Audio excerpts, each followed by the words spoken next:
The pheasant shooting season is coming to an end in the UK. It's a tragedy, with Dan Thor, one of tens of thousands holding their annual Beaters Day. Been lucky enough to have these gorgeous pair guys next to me most of the day, which has been lovely. The British Shooting Show is just around the corner. We preview 3 of the biggest days in the shooting calendar.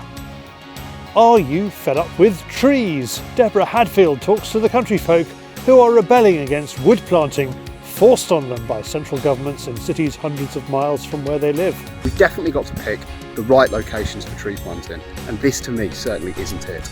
And we are at Shooting Sports UK looking at a PCP and bottle deal for under £500. We are giving away 4 Elevenses gin bottles priced at £144. David brings you the news on the new stump. We might mention Chris Packham, and James Marchington has hunting YouTube. Welcome to Fieldsports Britain.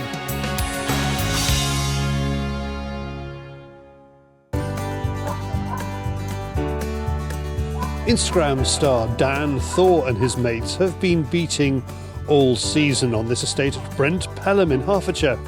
Today, it's Beaters Day, when they get to swap their sticks and flags for guns. So today we're at my mate's shoot in Hertfordshire. It's a cracking little shoot. Next year they're going to be turning it into a let days. But for now it's like family and friend days, but today is the Beaters Day. No low shooting, do not shoot at one another or passers-by or me. Perfect. So everyone obviously who's in the line today is a part of the beating team throughout the whole year. So this is just a day from Rob Piggott and obviously Ted to invite us here to say thank you throughout the season for all the hard work we've put in to make his days even better throughout the season.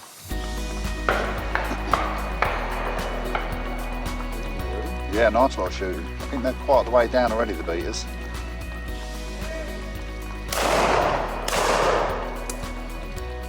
Right one.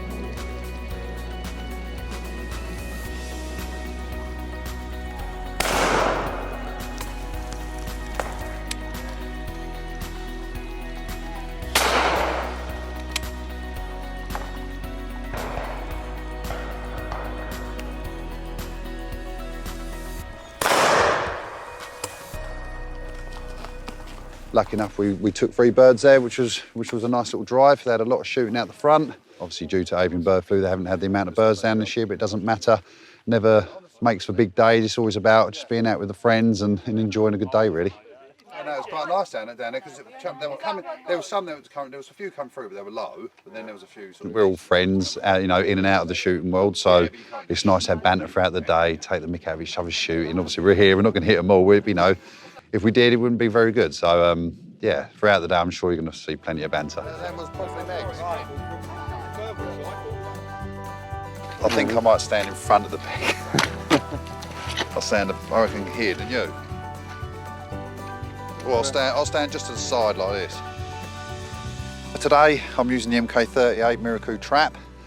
It's a gun that I've always wanted all my life, and eventually I come across one I think it's 2 years ago. So traded the 20 bore in and eventually got one. So I'm looking to buy another one as well, so I can have one for rough and one for good. But yeah, like I say, it's a 32-inch fixed choke. This has been bored out to half and half, and it just suits my kind of shooting.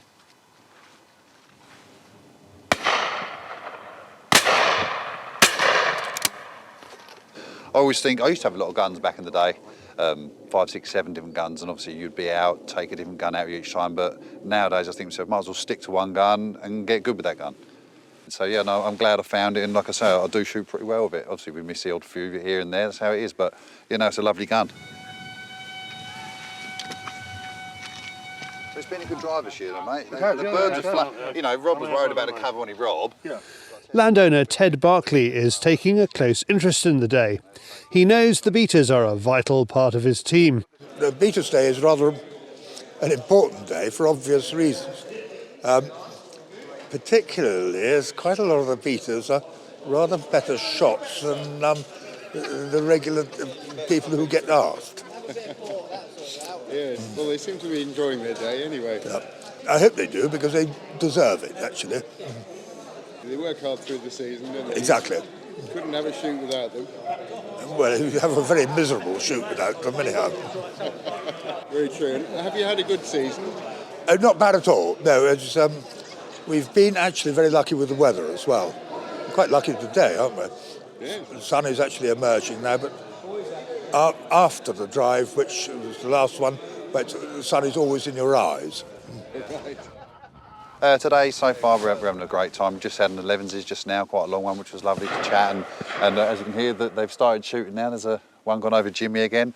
But today's going fine. We've shot 4 so far. Numbers are not really my thing. As long as we're out and enjoying the day and watching everyone along the line have a shot, that's what makes me happy. And pulling Fred's leg. Exactly, we've got to pull Fred's leg all day. I mean, poor old boy's had to walk a mile down there this time, so he's definitely going to be knackered after this drive.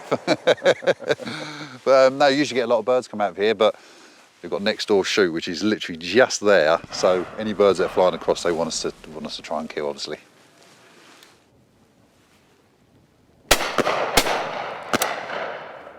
It's funny on Beaters Day how the birds fly differently, isn't it?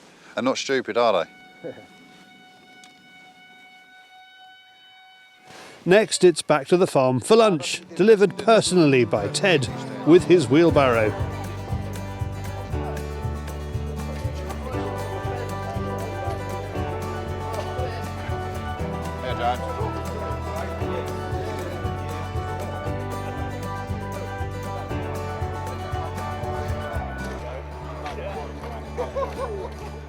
The bees are coming from left to right on this drive. We've got a nice wind coming uphill, so hopefully the birds, if they do flush from the bottom point, will curl up and we'll be able to take our shots to the left of the pylon, not to obviously shoot through the wires. It does put you off a little bit, but like I say, I'll only put the gun up to the birds that are suitable, so I won't shoot through them wires, just in case. Now my luck, I'll end up paying an expensive fine.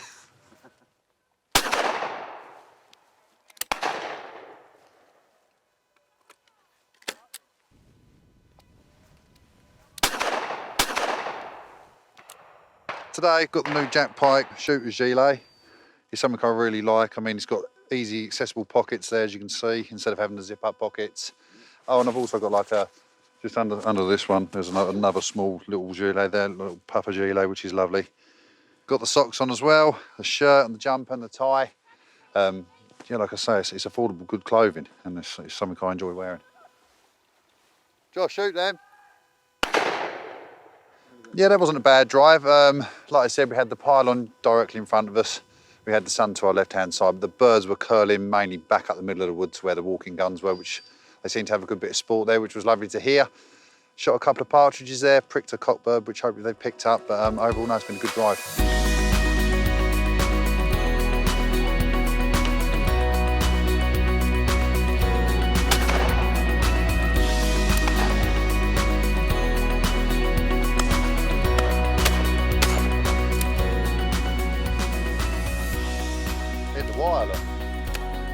Must hit the wire, didn't it? So straight down the middle's place to be, straight down that middle.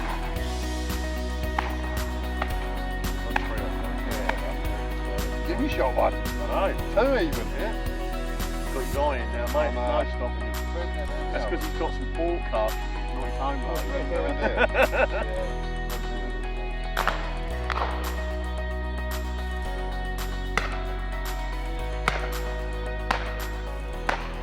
Yeah, someone is all going back again, Ted. Yeah, no, we've had a really, really nice day today.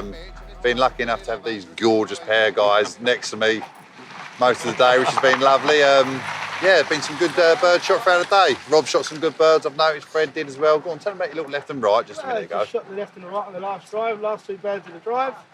And unfortunately, they come over me, bang, bang. Been nice as well watching the youngsters. I mean, we've had a couple of girls shooting today, young girls, a couple of young lads as well, and they've all shot a bird, which is great, especially to see him smiling away as well. You know, I always remember when I was young shooting my first birds, and it's a memory that you'll always keep with you. So, yeah, it's lovely to see youngsters shooting. And Fred, you've showed them all up with your tweeds today. Yeah. Well, I have today, haven't I? Put the old tweeds on. Good old rat catcher, got the tape measure out and got it round me. That's what it's all about, that good bit of banter throughout the day, isn't it? We've all had a good laugh, so yeah, it's been a really good end to the season. We're very lucky to have been out this year, so yeah, thank you to Rob and all the other guys around.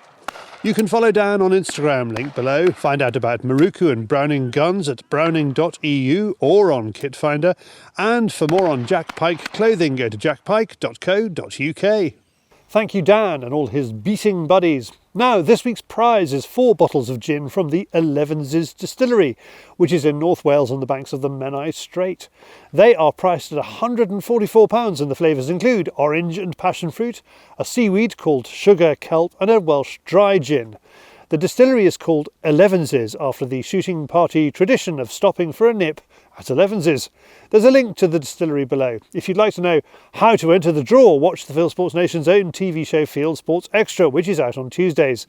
And you can do that by joining the Fieldsports Nation for a £5 a month. Why do that?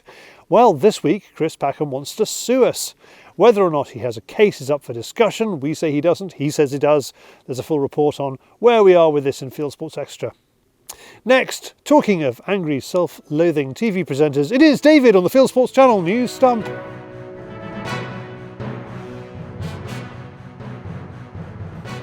This is Fieldsports Channel News. Shooters are hoping that a change in trade rules between EU and non-EU countries could stop the accidental ban on imports of game birds. The new agreement sees a surveillance period and restrictions for exporting poultry out of the EU following a confirmed case of avian influenza reduced from 90 days to a minimum of 30 days. While poultry breeds all year round, DEFRA appears not to know that pheasants and partridge only breed once a year. Its failure to sign off this form in 2022 led to a significant loss of imported birds, with millions of birds destroyed at source. The European Commission has now published details of new arrangements, which come into force on the 6th of February 2023. Dominic Bolton of Aim to Sustain welcomes the changes. He says it will help ensure smooth trade between the EU and UK. It's important to remember that the 30 days is a minimum, not an absolute time frame, and many zones do take longer than 30 days before they get lifted. But this is a step in the right direction and offers a ray of hope for the shooting sector. The Scottish Parliament has passed its latest Hunting with Dogs bill. After 7 years of debate, the new legislation replaces the 2002 Scottish ban on hunting with hounds, which antis now admit they got wrong. The Countryside Alliance says the new law is driven by a continuing political obsession with fox hunting.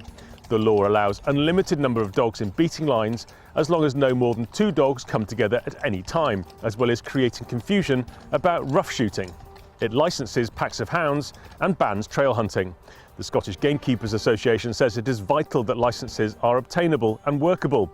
Jake Swindles of the Countryside Alliance says the Scottish Government admits that dogs are necessary for wildlife management. We've said all along that this bill is unnecessary, but the Scottish Government have clearly accepted that the use of packs of dogs is vital when it comes to the protection of livestock and our conservation efforts. The new Act will be supported by guidance, and the Minister has repeatedly stated that this will be created with full engagement from rural stakeholders. We didn't want this legislation, but it's encouraging that we appear to have a workable system so that most practitioners can carry on with these important land management methods. Rural campaigners are outraged that the City of Edinburgh has signed up to a treaty to impose a vegan diet.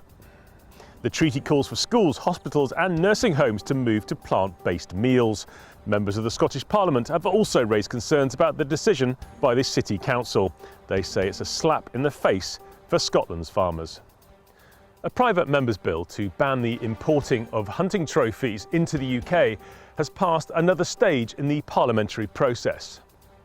Conservative MP Henry Smith took to social media to celebrate getting his bill through the committee stage. The Crawley MP is trying to push through the law as a private member's bill. It was originally a Conservative manifesto pledge.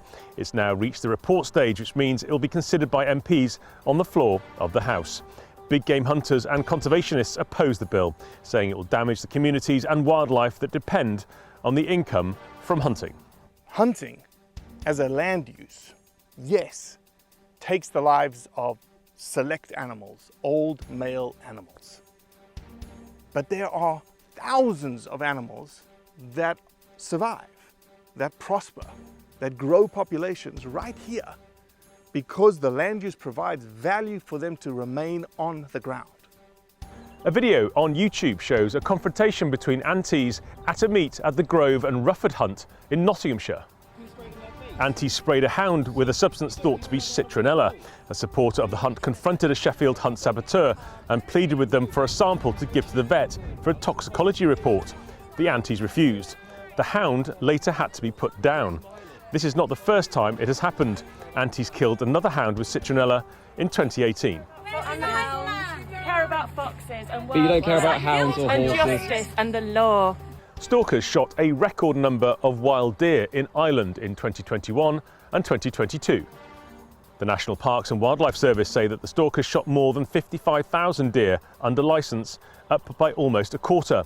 The bulk of the animals came from 6 counties: Wicklow, Cork, Waterford, Tipperary, Kerry and Galway. The Irish Deer Commission, an organisation made up of hunters and conservationists, say the statistics do not take into account an increase in poaching and believes this may account for thousands more deer killed. The lead guitarist of Queen, Brian May, says he will not play Glastonbury because of the festival's links with badger culls. Festival founder Michael Eavis is a dairy farmer and supports the badger cull. May says he regards badger culling as an unnecessary crime against wildlife. Eavis has previously criticised May's view on culling as a danger to farming. Deer farms and even deer parks in the Netherlands are facing a ban on breeding from their animals or selling them. From the 1st of January 2024, the government is ordering all 250 deer farms and deer parks in the country to cease breeding the animals. Minister of Agriculture, Piet Adema, says he believes that the animal is meant to run free. He does not explain how male and female deer which run together in deer parks will stop breeding. The government is cracking down on pet ownership as part of its animal rights agenda. It has produced a new list of which animals can be kept as pets, and fallow and red deer are not included. The Teachers' Union in Malta wants to stop children learning about hunting and shooting. However, Education Minister Clifton Grima supports the idea through a hunting club to hold a series of exhibitions in schools across Malta and the neighbouring island of Gozo. He says children should be exposed to all parts of the country's cultural heritage. The Malta Union of Teachers claim the educational initiative could counteract messaging about what it calls conservation. And finally, Twitter locked a bird charity out of its platform after it posted about woodcock. The British Trust for Ornithology lost access to its account after messaging followers about the bird, which is thought to have triggered pornography filters at the social media giant. 8 days later, Twitter relented and reinstated the BTO. It is now scared that it could be banned for posts about tits and shags. You are now up to date with Fieldsports Channel News. Stalking the stories, fishing for facts. Buying shooting kits? Then head to Kit Finder and our team will help you find the right product at a fair price from dealers all over the UK. Kit Finder, the shooting kit comparison website. Thank you, David. Later in the show, Deborah talks to the country community that's fed up with enforced tree planting. Now, a word from ATN.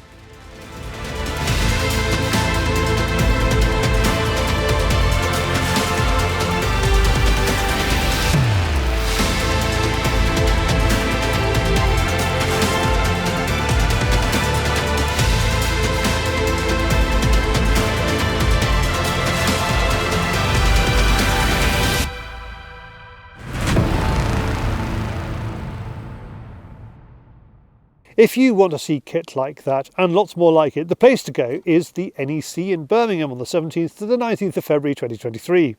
The Great British Shooting Show has loads of thermal, night vision and more traditional shooting and hunting supplies from shops, manufacturers and distributors all over the world.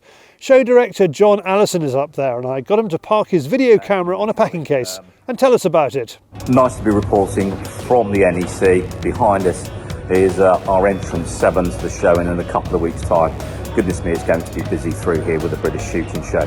Exhibitors completely sold out. Shows have been phenomenal this year, and as for the ticket sales, amazing. We are back at looking ticket sales sort of pre-2019, before pandemic. And goodness me, there we go. Pandemic 2022 show was difficult enough putting that on, and we only had 5 months to do it. And here we are now. We've had a full year for preparation. It's been absolutely phenomenal. You can see scenes from last year's show over the top of John talking there. One big thing he has managed to do is get a load of police constabularies to send their firearms licensing teams to the show to advise on and even process your variations and grants. We have West Mercia, we have Warwickshire, we have Dorset, Devon, Cornwall. As we speak this morning, one of our colleagues is talking to Sussex and Surrey, and we've also got a few more a little bit further up country, which we'll update you a little bit later on. that there will certainly be an enormous presence from the firearms department, and they're going to be there answering your questions, and more importantly, if they are able to do it and you have all the correct paperwork, they're going to be able to do variations during the show. So wonderful news, wonderful news. That's going to be a great boost for the gun trade, which is complaining about police firearms licensing failings ever since some constabularies closed their firearms licensing offices for COVID. That's not all. Airgun companies will be at the show in force. Brocock, recently rebranded as BRK, is one of them. And airgun retailer Crackshot, which is at the show for the first time, is running a prize draw. One lucky winner will get a full refund of their purchase from Crackshot, made at the show. Here is James Head from Crackshot. So you could buy a tin of pellets and get a refund on that. You could buy a setup like I've got in my hand here, and you could get a refund back of up to £1,500. Thanks, James. There's loads more like that from other stand holders. What are we up to? We have our usual big stand. You can try and beat the likes of Childerley, Rowantry and reigning champion Ollie Williams on the Game Virtual Hunting Unit. The Fieldsports Channel gang will be on hand to meet and chat to, and it's your chance to poke Packham. He has not set a court date for us yet, but we're fairly sure that's where he wants to go. If you would like us to keep sticking our heads above the parapet in what is becoming an ongoing war on conservation woke, you can give Packham a poke by joining the Fieldsports Nation at the show. We will have fully recharged goodie bags to give away, not just goodie boxes. We'll be able to tell you what your membership money, £5 a month, pays for, and you will be able to tell us what we should go out and film. If there is one thing that annoys Chris Packham and his woke army, it's the noise we make about field sports. We are here for the people who live in the countryside, not the people who want to dictate how we live in the countryside. Talking of which, our news feature this week goes to the heart of that. Deborah Hadfield talks to a group of Scots who are getting fed up with money-grabbing green lairds buying up rural Scotland for tax break tree planting dressed up as carbon capture. Surely there's another way. Corporate green lairds versus local communities. The Tayvallich estate in Scotland is the latest battleground over trees.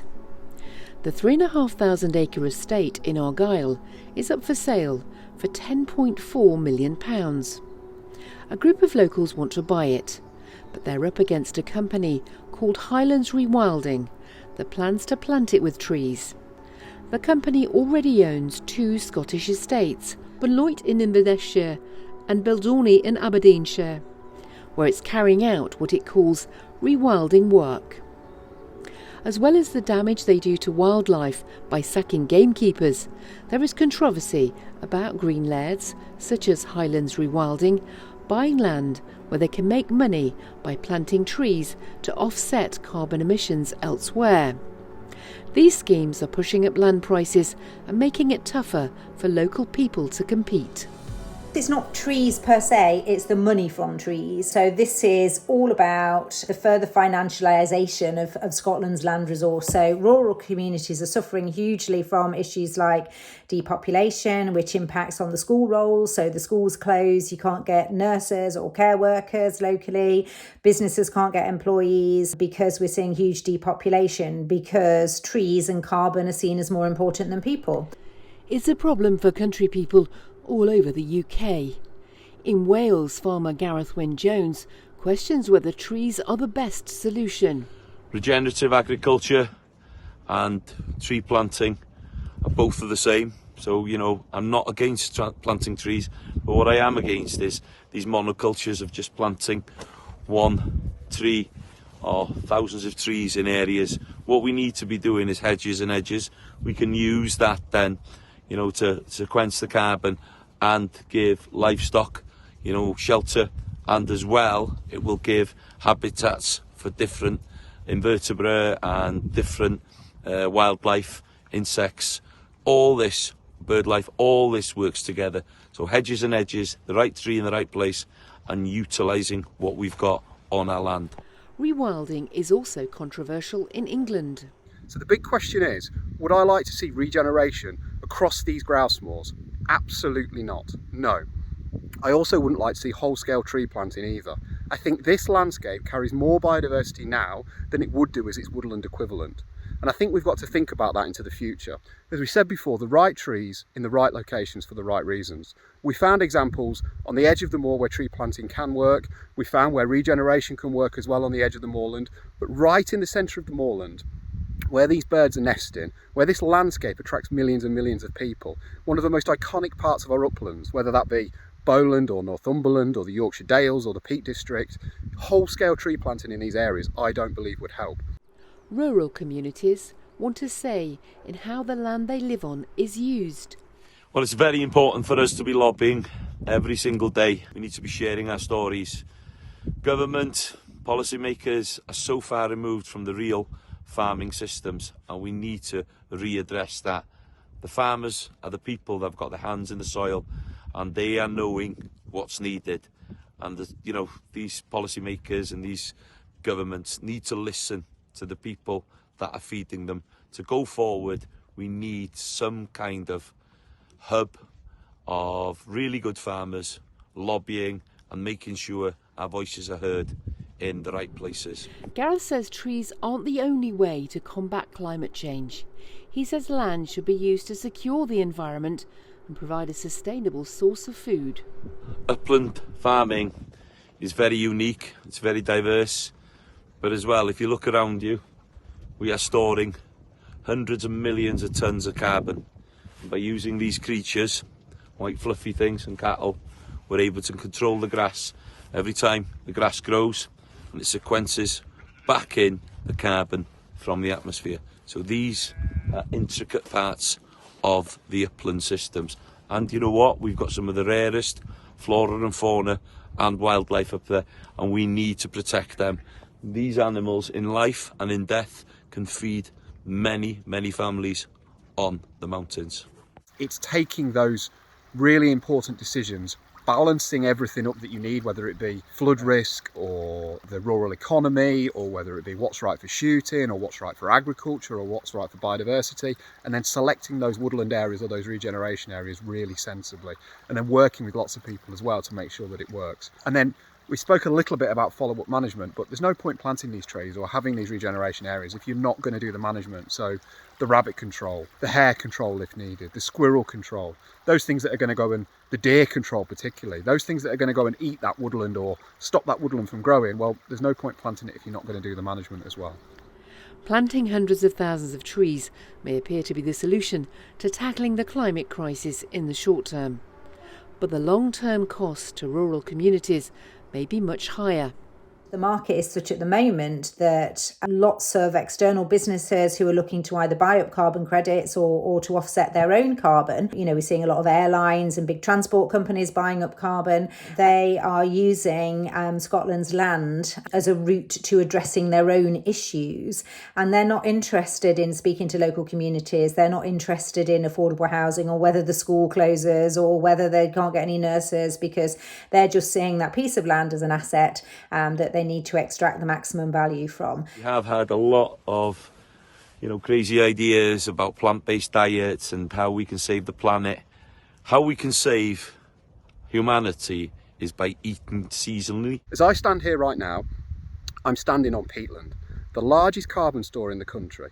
Now, carbon that's in the air is being sequestered out of the air and it's being turned into peat and fixed into the ground, which is great for climate change. The concerns are the evidence suggests that regeneration or tree planting stresses the peat. It reduces the water table, so the water table drops, the peat dries out, and then it starts sequestering carbon back into the atmosphere, which is even worse for climate change. So it would be bad for climate change, it would be bad for tourism, it would obviously be bad for grouse shooting as well. I think it would probably be bad for the ground nesting birds that exist here because they don't have the open spaces that they need, probably more predators around as well. The gamekeepers wouldn't exist to help those birds. The whole rural economy would effectively collapse in this local area. So no, we've definitely got to pick the right locations for tree planting, and this to me certainly isn't it. Unfortunately, money, or in this case, tax breaks talk. The future of the Tayvallich estate may come down to who can afford to pay more, rather than who can protect the people who live there. Thanks all who took part in that. Now from wood to metal, and this week's field tester is about a PCP and bottle for under £500. Matt, entry-level PCP, you've got quite a deal, I understand. Basically, for anyone who doesn't want a Springer, wants to sort of get into the PCP market, we have these Stoeger XM1s. They come as a full package. You get a Stoeger branded scope, that's a 3-9x40 scope. Parallax is down to 10 yards, so it's sort of good for your ratting, and obviously if you wanted to put on a night vision add-on to that scope, it will take that pretty well. Comes with a moderator as well, 2 magazines, and a single shot sled. It's available in both 177 and 2.2. Extended cheek riser for it, and a more sort of vertical pistol grip for it. Okay, so price point, what are we talking? Price point, these retail at £299 for the full kit. So if you add a 3 litre air cylinder with it as well, for the whole package, you're still coming in sub £500. You've used one? Having set up quite a fair few of these for customers, yeah, they are easy to set up, pretty easy to zero as well. You can get sort of pellet on pellet accuracy with it from about 15 yards we usually set these up at. Yeah, I mean, for the price point, for the money, they're spot on.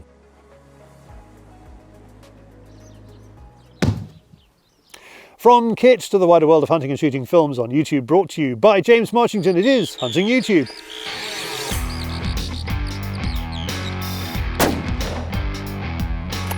This is Hunting YouTube, which aims to show the best hunting and shooting videos that YouTube has to offer. First up this week, Johnny Carter and friends are back with the latest in their gun review series. In this episode, they're testing air guns and taking a game of hide and seek to a whole new level. Dave Carey is off to Water Priory to find out whether the latest high-speed steel cartridges can provide clean kills on seriously high pheasants. Meanwhile, Andy Crow is heading to Briggans and stops off at Dovey Valley Playground the day before to brush up on his shooting. Over to the States, and Foster Bartholomew is decoying Canada geese from layout blinds in a snowstorm, capturing some stunning footage with the new 4K shot cam. South Somerset ferreters are out on a lovely crisp morning with long nets and purse nets. There's a bit of digging needed, but they finish up with 20 rabbits in the bag. Air Arms Hunting SA rounds off a trip to the States with a session on woodchucks using powerful air rifles in .30 and .35 caliber with impressive results. Here's a lovely film about 3 generations of a Swiss family going hunting with their dog. They get a roebuck and cook up a family meal in the woods. Finally this week, there's something fascinating about slow motion, and it doesn't come much slower than this. Various caliber bullets hitting steel plate at a staggering 250,000 frames per second. That's it for this week. We've put all these films into a playlist for you. Click on the eye symbol top right or check this film's description. If you have a YouTube film you'd like us to pop into the weekly top 8, email Charlie the link, charlie@fieldsportschannel.tv.